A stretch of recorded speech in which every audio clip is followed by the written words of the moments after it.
Welcome to the neophytes of Narratology, the internet's most pretentious and pseudo-intellectual pursuit since, perhaps, Nietzsche's thus podcast Zarathustra, or Camus' renowned Vlog of Sisyphus. While lesser men aspire to stand on the shoulders of mere giants, we at the Lost Signals will accept nothing less than titans.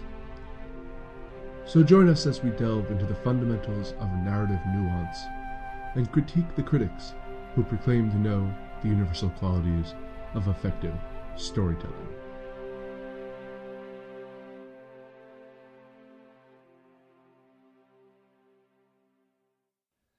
Hello and welcome back to Neophytes of Narratology. I am Jonathan Ian Manser, here with Stephen Ramosi. Hello. And Scott Thurlow. Hey there. Today we are discussing a work by Elisabeth Camp called Wordsworth Prelude, Poetic Autobiography, and Narrative Constructions of the Self, which is a pretty hefty title. Daunting, yes. Yes. No, it's academic as hell, but this is, it's philosophy, so. We will have a link for the article in the description. And just as a preface, I actually had Professor Camp, as I'll call her from now on, as a professor at Rutgers University for a Wittgenstein class. So I wanted to give her a kind of shout out. She's a great philosophical mind, if you will. And plus this is a discussion of narrative, so it works out perfectly. Now, a brief synopsis of this work is it's really a discussion of autobiographical narrative, kind of the traditional use of it, the flaws involved with the traditional use, and an alternative offered by Professor Camp herself. So there are 7 sections, or more like 6, the conclusion is the 7th, and I will give a brief overview of the first 3. This work is based on a framework of Wordsworth's Prelude, which is a very poetic autobiography that he wrote. It's a very loose framework, because it's kind of discussed in the first 2 sections and then forgotten for the greater concepts. But the first section talks about, is called The Romantic Autobiography as a teleology. And it's a focus on Wordsworth's Prelude, and it offers a brief overview of the kind of traditional view of narrative as a teleological structure, which is one with a goal-directed kind of narrative. Right, and it's somewhat famous. It's pretty famous. She uses it as an example of what she's about to get into. And the main kind of concept of it being a teleological structure is that it has a goal orient at the end. It's, in a sense, forward looking. Yes. Where Wordsworth has always been in a sense, destined to be a poet. It's kind of based off the confessionals of or at least Augustine. So he claims, which we'll get into. But either way, that's the conceit of it. Because like early on, autobiographies dealt with the idea of God's providence and the kind of divine, especially where Wordsworth is more doing nature as an effect of that. Right. It's. I think the way to look at teleology is that it is an explanation of something's purpose by the purpose that it serves, rather than the causes of what it does. So, like an acorn's purpose is to become a tree, not some other. It doesn't have any other purpose other than that, despite the fact that it may not become a tree. And the idea is that for Wordsworth, being a poet was always his destiny. Right. And that every single challenge he faced in life, every single thing he learned, was all in service to that. To become a poet. So as a final kind of thought, it's kind of life as an act of self-discovery and not as self-determination, which I think is a quote from Camp. Yep. The idea is that we need to figure out what we're supposed to be versus having a kind of free will to decide what we're going to become. So, and that becomes a major issue with the self-narrative in the traditional structure. Sure. It's like almost you're supposed to discover your destiny, in quotes, whatever that may be, and that's like the sort of be-all, end-all overarching goal. And that's what also... So, I think an important part of this, just one more thing, is that it's kind of like the world bends itself around, in his eyes, around what your destiny is, right? It's like you're kind of... Again, so he claims, but you kind of meld into the world. Yes, exactly. Based on what you are, and it shapes itself around you in that sense. Yes. Now, the second section is called Analytical Debunking, which is... Which, first of all, before you go on, that's an awesome... I like that little subtitle. It was great. Which is taking analytical philosophy and what it would say about the problems of traditional autobiographical narrative. Right. And I mean, I'm not going to go into detail with what the challenges are because I think I'm more interested in the alternate viewpoint given later. But like it's basically like the philosophical arguments against this narrative. Right. Do you have any points? No, I mean, like you said, it's basically that, like a sort of a brief overview, like gives you the counterpoints a bit here and there, at least the traditional ones, if you will. I think one of the first things that it says, like, if treated literally, the prelude manifests nothing so much as self-serving delusion. Yeah. Because you can't take it, like, she argues that it's not meant to be taken literally, perhaps, but if you do, it doesn't work. You sort of, like, get built into a corner because of it. Well, I guess the analytic philosopher would suggest that there is no agent, whether divine or natural, or otherwise, that creates a destiny, and that the idea is that with this kind of quest-like narrative, you know, not everyone is the literary hero. Right. We're not all Wordsworth. Exactly. So the third section is the ancient quarrel, which is, in a way, giving, I would say, the poetic or literary argument against the analytic view of how, like, their view of how the world works. Yeah. And the ancient quarrel is, in a sense, poetry versus philosophy. Yeah, I was going to say one of the most ancient sort of divides, if you will. But we wanted to just give a quick cursory glance at that section, and it's very interesting, and I recommend reading it. But what is more of our, like, in our purview. Right. To be clear, it's all quite good, and it's just that it's sort of just all set up, if you will, for what's to come after, which I think we all agree is the most interesting part of this article. So, Steve-O, you wanted to speak about the fourth section, Narrative Conceptions of Self. So, in the fourth section, called Narrative Conceptions of the Self, we kind of get into this... at the beginning, it's kind of put as a reconciliation of sorts, perhaps. I think that's well put. It's kind of the idea that each person has a narrative that frames their entire life. So it can encompass both the philosophical and the poetic story of your life, where there is perhaps not an outside force that drives your life. However, it can be told as this greater story that is enfolded into the world. I think I have a quote here from Owen Flanagan that she had in this article, or in this essay, that says that narrative construction is kind of a kind of structured life, in part by its temporal components, beginning, middle, end, and by the relations with the various characters who figure in our lives. It involves unfolding rationale for the shape that it takes. So those are kind of the 2 points of interest for the narrative conception, is the temporal and the characters and kind of the overarching theme of our story. We kind of all are the chief fictional character of our own story, and our lives are our own autobiography. Right. I don't know. I think that's pretty much the main point of this section. Are there any like quotes that you guys want to point out or anything like that? I just felt that this was in a sense, a more formal statement of traditional narrative autobiography. Right. And this is and I do like where Camp goes later on in the article, where she kind of debates this, and because of the reasons we're going to talk about in the fifth part. But I have a quote here, and I'm just going to read it because it was one of my favorite parts of the fourth section. It says, "The subject must be an agent who imposes an explanatory unity on her unfolding life by striving to achieve some goal. Otherwise, we are left either with no unifying sense, making rationale for the narrative at all, or else with a rationale that is presented as merely epiphenomenal, as emerging mysteriously from out of a miasma of blind contingency." Yeah, that's funny because I was going to choose that exact one because I thought it sort of encapsulates the entire point of this little section and is very well said. I love the way it was phrased. But yeah, it kind of is just pointing out that you're not acted upon by outside forces. You are the agent of your own life. And this is the story of your life as it goes. As it were, yes. It's your autobiography, and that's kind of, that's kind of it. Like, we all write our own stories. And then I'll hand it off to you for the fifth section if we're good on that. All right, so the fifth section is the problems of narrative accounts. And this is where she breaks down what she finds to be the major issues with the traditional model. And there's three basic ones she discusses, which is, the first is temporal dependence,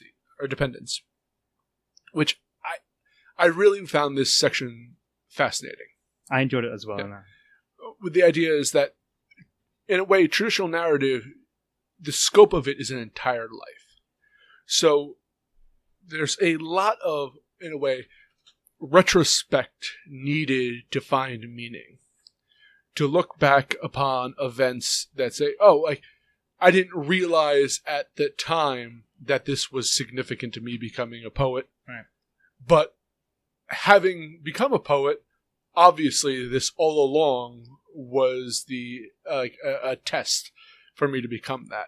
And also the idea is that upon one's death, there are loose threads left that will never be satisfied in what we would consider a traditional narrative. Narratively satisfying thing. Yeah. And I want to read as Noel Carroll would suggest, is no narrative closure to a lot of things that happen in life. At least not satisfactory one. And I have to say, I really enjoyed Professor Camp's style here, and allow me to read one of the quotes that exemplifies the thing we just said. She writes, "If narratives are supposed to constitute selves, and if a good narrative requires a satisfying end, then the only good selves will be those whose lives draw to a satisfying conclusion just at the point of death." So, unless the point is, if that doesn't happen, then you have not lived a, in quotes again, narratively satisfactory life. So I wanted to save, in a sense, discussion for the end, but I think right here, I want to reference another podcast we did recently, although we haven't released it. We're not going to release it until October. Which is Jacob's Ladder. It'll be part of our Halloween special, so check that out. Yes. But I think Jacob's Ladder actually, oddly enough, in retrospect, after reading this, I find the meaning behind it. Sure, I mean, that's kind of funny, but I think it is accurate. Where, although I don't necessarily believe in afterlife, or as the kind of traditional Judeo-Christian version of it, Jacob's Ladder discusses the fact that hell is the narratives we have left loose. And that, in a sense... Sure. Like demons and the way to a pleasant afterlife is coming to your own personal closure. So in a sense, it's addressing the issue raised here. Although I don't necessarily buy Jacob's Ladder's version of that as being sure. true. But I mean, it loosely sort of encapsulates that sort of point. Well, and the other thing is that says that everyone has to have this crazy, after or near-death experience in order to bring all the loose ends of their lives to some sense of closure before they actually die. Which is not, of course, 100% always necessarily the case. There was something in here that said that the narrative conception risks saying that people get just what they deserve in the end, which is kind of... That makes sense as far as the argument. Like, that's kind of crazy. Like, the way that you die does not necessarily have anything to do with the way that you lived. Which is, I think, an important note. I think that the second part really goes into that kind of aspect even more, which is called Teleological Dependence, which is questioning, going back to the idea of the quest, that life is about fulfilling a certain narrative structure. Yes. So, and she brings up quite a bit of examples of alternatives to, in a way, the Wordsworth poet. Yeah. Which, what about people who... I like this one quite a bit, which is the town doctor. A person who, midway through their life, finds a job that they consider incredibly pleasant, and in a way, only exists to preserve the status quo that they have. Yeah. To the point that, narratively, it becomes a boring story. Does that mean that a life unfulfilled? They talk about an amnesiac? Amnesiac? Yep. Amnesiac. Those with wanderlust. People who don't want to settle for any particular archetype or and many other kind of examples of that. I think that the really interesting thing about the doctor example is that, in something like being a doctor or, a lawyer or whatever, your job is to basically tread water and make sure things don't get worse Like that is for your quest, entire life. essentially. And I think what Wordsworth is saying is that you need to make the world a better place or something. And, a doctor is basically not going to, doctor's not going to cure a disease, or most doctors aren't going to cure a disease, or Wasn't that the definition of doctor? No. I mean, they're not going to come up with a cure for a disease. Sure. I understand what you they're mean. gonna help people get better and live longer, and that's basically their job. My job is just so that your story doesn't end. It's not really to make my story longer. Just as a follow up to that, could then they have forsaken the role of protagonist to become a supporting cast? Yes, but I mean that's really funny. However, but I think if that's the case, then that means you're living a less narratively satisfying and also, life. no doctor thinks he's the supporting role in someone else's life. Sure. That's for Nobody sure. thinks that really of themselves. Yeah. It is really funny. But if you have anything left to add, I would like to. Go ahead. So I think this section has one of my favorite quotes and parts in it, and I shall read it to you. It's a bit lengthy, but not too long. She cites a poet, Edwin Muir, who says in his memoir, quote, "What is left to say when one has come to the end of writing about one's life? Some kind of development, I suppose, should be expected to emerge, but I am very doubtful of such things, for I cannot bring life into a neat pattern. If there is a development in my life, and that seems an idle supposition, then it has been brought about more by things outside than by any conscious intention on my part." And then Camp sort of analyzed it, saying that such influences from, quote, things outside aren't merely obstacles to be overcome in pursuit of an ongoing goal. Rather, they are the sorts of events that fundamentally alter our conception of what our lives can and should be. There are possibilities we cannot envision for ourselves before they happen, but that we cannot help but make into fundamental aspect of ourselves once they are thrust upon us. I thought that was very, very excellent, a very good point, and to the angle we were just speaking about. Mm-hmm. I want to go back to, I believe, the first section, which was the temporal dependence. Okay.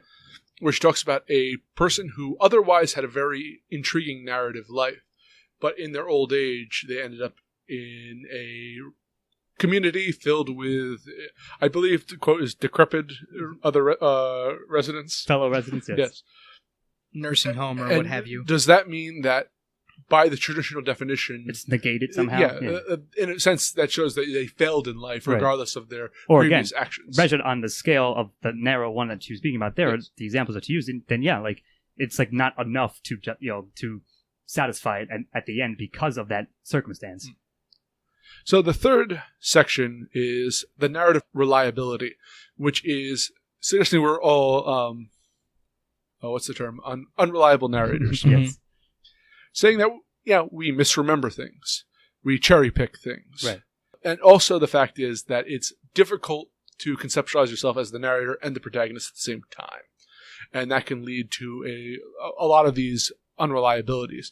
But I think it's an inherent quality of speaking about yourself. Sure. I mean, and That you can't help but see it from the perspective other people might see Of your course. actions differently. And And here's an interesting thing, just paraphrased, but there was something in there that said, basically, recalling events alters and recodes the memory in the context of recall, which is blocked even from our original experience.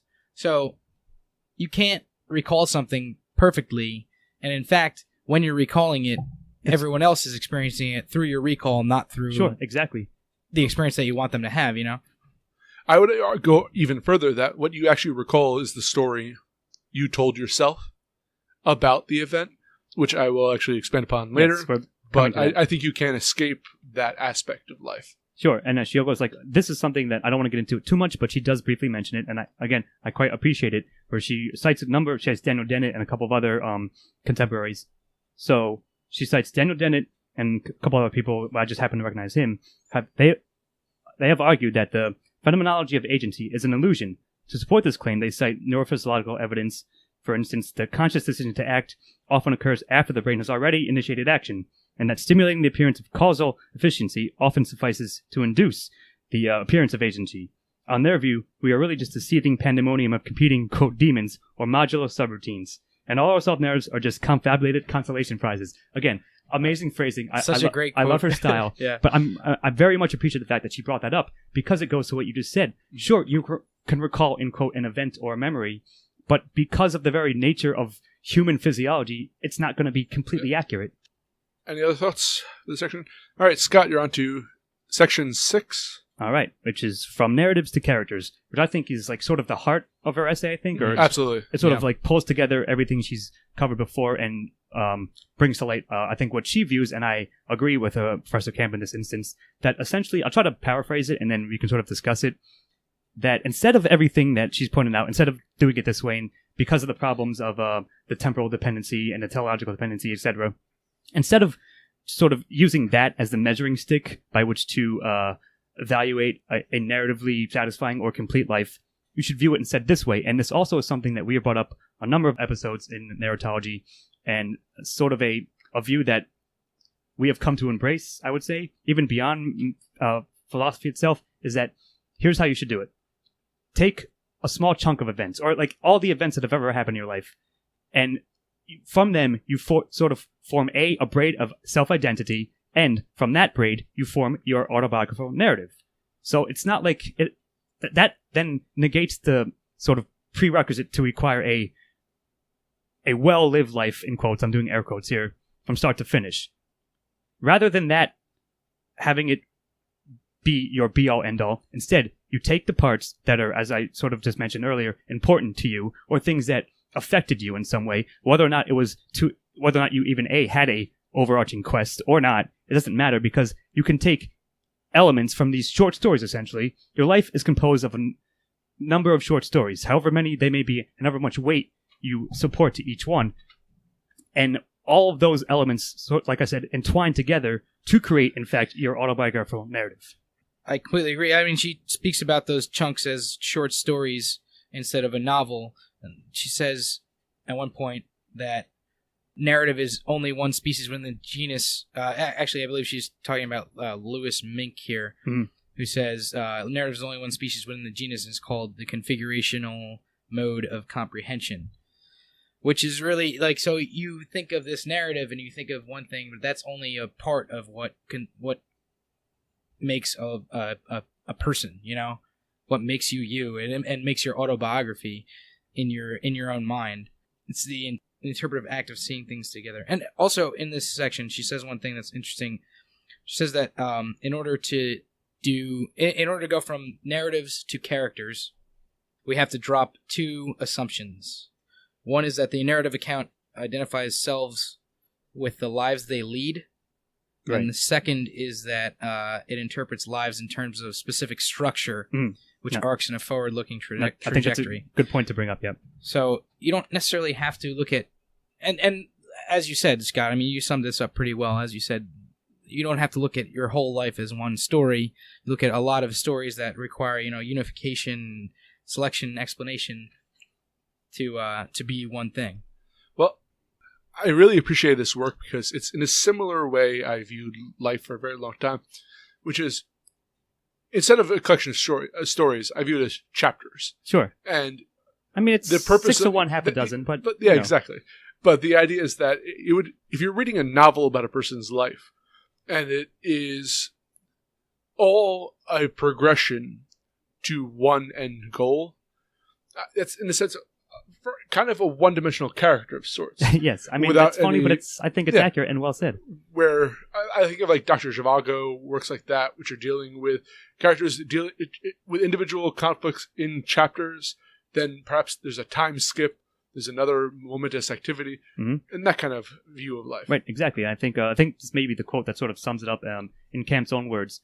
Like a narrative, a character selects just a subset of an individual's feature as relevantly identity constituting. But rather than asking whether a certain event advances the plot's unfolding rationale, in quotes, the character conception selects directly for whether a feature significantly contributes to making that person into a particular distinctive self. So I think that's basically like, sort of encapsulates what we just said. You should, again, view it on this way, then everyone can in fact have a, again, satisfyingly concluding life. And instead of a narrative, you're a character. You know what I mean?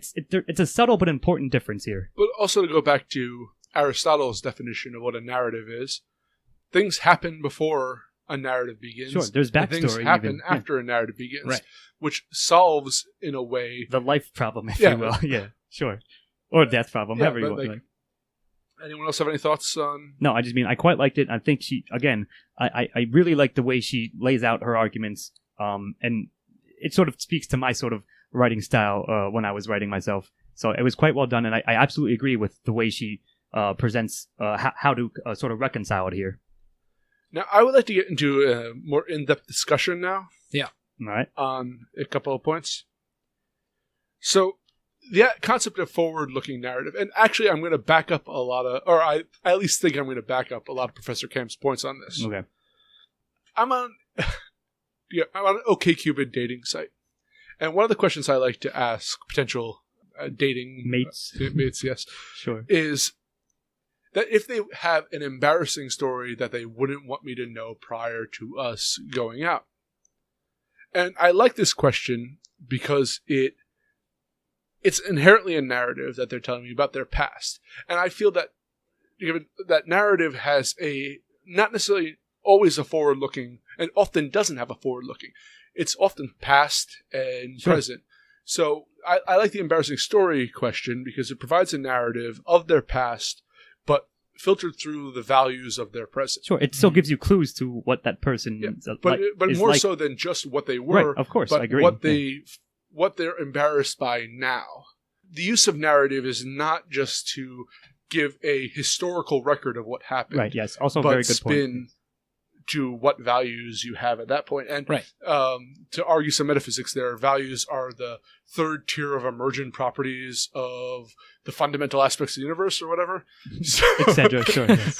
But that'll be in a different episode. Yeah, but that's the kind of thing. It's like values are a very difficult thing to really structure from just like, kind of fundamental. I get what you mean. And in fact, actually, Camp herself touches upon not quite that, but something like that earlier where, like, again, viewed through the, before she gets to the conclusion we just talked about, viewed through the quest light of it, that then you are sort of like adhering to, again, and it's like morals/values that you have. And if to deviate from those would therefore sort of derail your quest and derail even your sense of self. But I think that goes against the quest because, for instance, if there's a war that happens in America for some reason, like 10 years from now, and she has to steal to live. Sure, that's going to change, of course. But the idea is that there is no inherent quest to become a moral individual. Right. Morality is circumstantial. No, of course. I mean, I agree with that. I'm just saying, like, I think she points that out, again, a subtle little thing, but it is contained briefly in this essay, and I appreciate it, again, that was there as well. I think another interesting point that this kind of brings up is that, like, there are other things than those deemed the important aspects or the important quests of your life. You know, there are things that kind of pop up out of nowhere, and that doesn't really jive with the narrative of one's life, at least not the teleological view of that Wordsworth had, and not even really with the narrative, because if your entire life is this constructed narrative, then there should be things that are to be expected to happen. Right. And if something unexpected happens, that means you're deviating from the somehow narrative. Outside the narrative, like So I thought that was interesting, and that is a good indicator of, you know, a new short story of your life happening or something like that. And that's kind of interesting, you know, like something pops up and boom, you start something new, you know, almost, or possibly, you know, in media res, you just kind of jump into a new story with both feet without knowing what's happened really before until you get into it and figure it out. Sure, yeah, and I'll just go back real quickly. Another one of my quotes that I quite liked, sort of, it's close to what you're talking about. I think we can agree that it applies broadly, is that she writes, "The most tempting way to reconcile a teleological conception of a life structure with the fact that in many of our most important aspects we are objects rather than agents is to posit an external agent, God, nature, fate, etc., who manipulates our surrounding circumstances to bring about a goal for us, one of which we may still be ignorant. But of course, if we embrace this option, then we were back with Wordsworth, either ontologically deluded or merely indulging in a playful fiction." So yeah, like, it's sort of like, it may seem tempting to construct your narrative in such a way, but if you think about it, then that's what you're doing, that to yourself, and that's a disservice, I believe. I argue for, which why I think that, of course, the braiding of short stories, the braiding of different events together forms a cohesive whole, even though they might be disparate separately. Another thing which we might have touched on, but I'm not sure we did, is the idea that in the narrative concept, you have to be both protagonist and narrator, and you can't, you just can't do it's that. Just, I mean, you can try. it's sort of certainly be an unreliable narrator, but you can't Right. be the narrator of your own story it's paradoxical. while it's happening. You need to narrate something. You have to know Right. how to narrate it. You Right. know, It's contradictory to try to do both at once. That's what the voices in my head are for. Sure. I guess you can insert that into the God, nature, fate part of this here. All right, so there's I apologize for bringing this up because this is kind of mildly off topic, but not really. It's actually going back to the idea of that neuroscience aspect of narrative.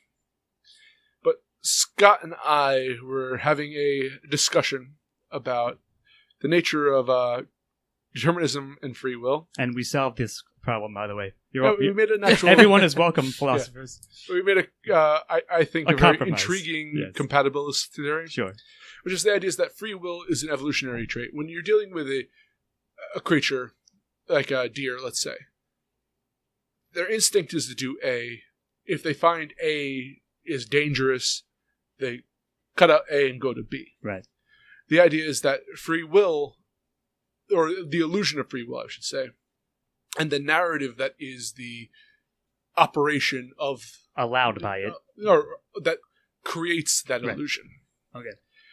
Allows humans to see that instead of just option A and then immediately going to option B when option A doesn't work, allows us to see option A, B, C, and D, let's say.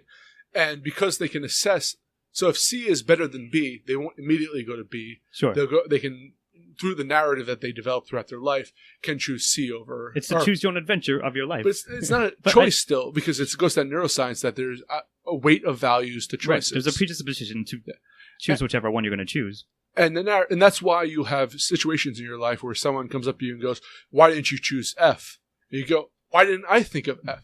Well, that's because your natural thing, you did not, your scope was it. Causality, there's almost an infinite aspect of causality, and narrative is the way we cope with causality. I like that. I think it's well said, yeah. It's the way we can look at And if I came up with that, different- then I'm taking credit for it. Yeah. But either way. But I think it's pretty interesting. And again, just like Camp said in this article, I don't think we can really go... I'm not prepared to go into all the semantic details of how this works. The nuances of all this, sure. My problem with reading philosophy is I tend to stop reading and drift off in my mind with thoughts about what I think. So thank you, Professor Camp. And I was also thinking about the ship of Theseus. Mm-hmm. One of my favorite... Yes. Oh, Scott, would you like examples. to explain briefly the ship of Theseus? Sure, I will certainly try. So it's a famous Greek philosophical example where Theseus has a ship, and then it's in need of repair. So they replace a plank or two. They replace like the mast to the bow, etc. Right. So parts of it start getting replaced more and more. But as those parts are taking away, they're building a separate boat on the side. So think of it as ship A and ship B. Now at the end of the day, you have two ships. One of which is sort of made up of new parts, or a number of new parts, and another which is built from the old parts. The question is, which one is in fact the ship of Theseus? Yeah. So, and it's an interesting little example, and it's been around for a while. I came up with an interesting solution to that aspect.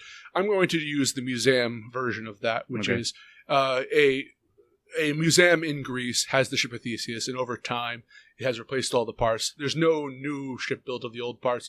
There's just the... Yeah. So a person comes to the museum, and I'm the curator of the museum, and they see the ship with a little placard that says the ship of Theseus. Like, oh, what is the ship of Theseus?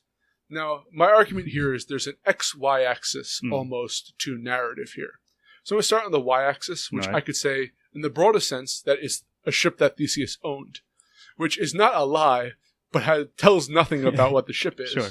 Or I can discuss how it's it's a sequence of atoms that are moving in this direction. You can be very form literal wood. about it, yes. But that says nothing else. There's actually this kind of sweet spot on both the Y and X axis for where proper narrative lies. So I can go back in time and say that, like, well, some saplings were grown in the woods, but that's true. I can also go back to, the Big Bang happened.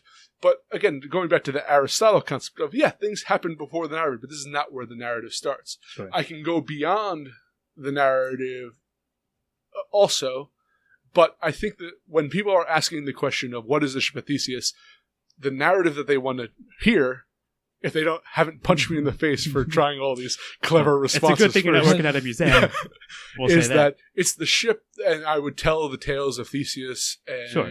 what The story ship that accomplished. surrounds a ship, really. And whether it's a replicant or whether it's A replicant? A replicant. A replica. a replica. Sorry, Either way. Blade Runner. Could be a Blade Runner. A replica, or whether it's the actual wood built. Right. I don't think matters to the narrative.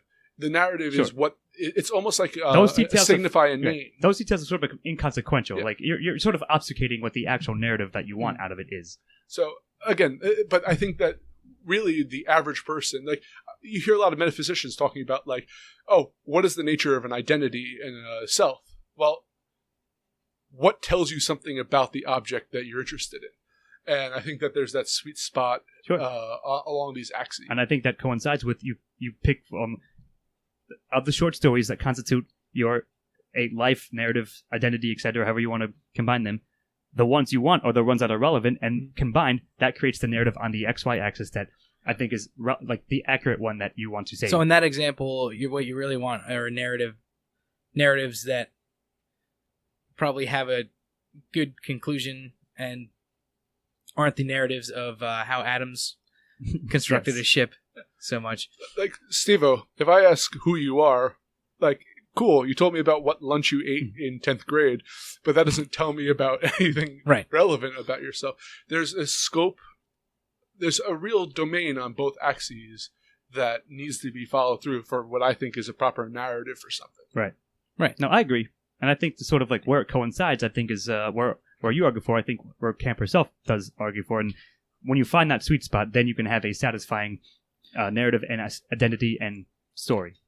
So really what you're looking for in this, to get back to the article, is you're looking for what makes up the character of whatever you're trying to talk about. Sure. Is really the narrative that you The want. pertinent part. It's not yes. the whole story of something. It's the story of what makes the, I guess, quote unquote, most important parts of that. Sure, like she thing. says, character and not necessarily narrative. Right. So I'm going to give a little absurdist example right now. So if you ask me, if a child comes up to me and asks me who Adolf Hitler is, without any foreknowledge of it, and I say, oh, he was a failed artist who joined a German political group, went to jail, and wrote a popular book at that time called memoir. My Struggle, and then he ended up committing suicide. I'm leaving out all of Technically, I think, that's true, Yeah, but- technically, all of that is true. Yeah. But it's leaving out. Sure. I think there seems to be a intuitive aspect to what is the important But you're parts still, of a story. But you're still telling. I think in this case, you're still telling story about his character. In this example, however, you are leaving out. See, this I'm lying by omission. you are Yeah. you are not telling the whole narrative, but you are telling stories about his character, right? If you go through that, so and that's one of the dangers that I think Camp talked about with the character thing is that you can't necessarily be relied upon to be, and you're telling this story, but if it was Hitler telling the story or something, you can't necessarily be relied upon to be a reliable narrator. There's things that this could affect, like there are legal things that this could affect. There are, if there's a problem, you can't just be relied upon to tell your own story and it's not necessarily going to be true. And that's the way it happens. So therefore, I'm not at fault. Even if Yeah. you do remember it that way, it doesn't mean it's necessarily Sure. true. Yeah, but you look at, like, I'm interested in the idea of narrative right now, dealing with self. So there used to be a great thing in Egypt where they would erase people from memory. Did the Romans do that as well? Then they erased countries from memory. Yes. But Pretty sure there's a Roman term for like if you want you to yeah, I believe be gone from memory. But anyways, but again, that was like one of the great punishments that Sure. you have. But you also have, in a way, let's look at Christopher Columbus, Mhm. which we as a nation, the body politic, which if you want to discuss nations as selves, we choose to tell everyone a lie about and develop in a sense, a fictionalized character as the truth because it benefits, or it's what we want heard as our nation's narrative. Sure. I agree with that. So I don't have any answers for these. These are just things that popped into my head while I was reading this article. Yeah, so I'll just give one more. I'll tie it back to Syntax Error. Check out that series on our other channel. This is kind of a random example, but what you said made me think of it. There was a quest in Skyrim, The Elder Scrolls, where it was an assassination mission.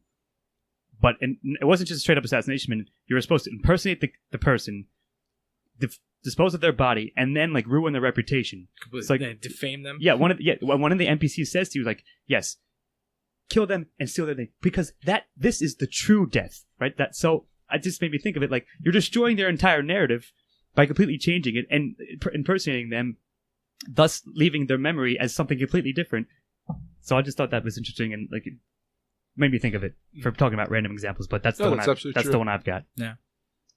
Anyone have any final thoughts? No, right. I mean, my final thought is this is a very good pick for an essay. I quite enjoyed it. I think it was very interesting. Made some good points that I probably 98% agree with, and nice couple of little background things that I wasn't aware of before, but I now appreciate having learned about them. Yeah, it was good. It got me thinking about kind of this idea of myself as a character, or the other people as they create their own stories, and that's always kind of interesting to me. Yeah, I apologize for going on a bunch of tangents in the end, but like this is what it's like for reading. That's your character, man. Yeah. So anyway, I'm Jonathan Emets, and I'm all questions with no answers here with Stephen Ramosi. Have a good night. And Scott Thurlow. And I have been the most unreliable narrator of all. Good night.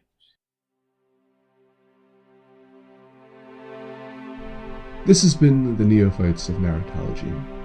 We hope that you've experienced an epiphany or two of the literary nature, but only metaphorically, of course.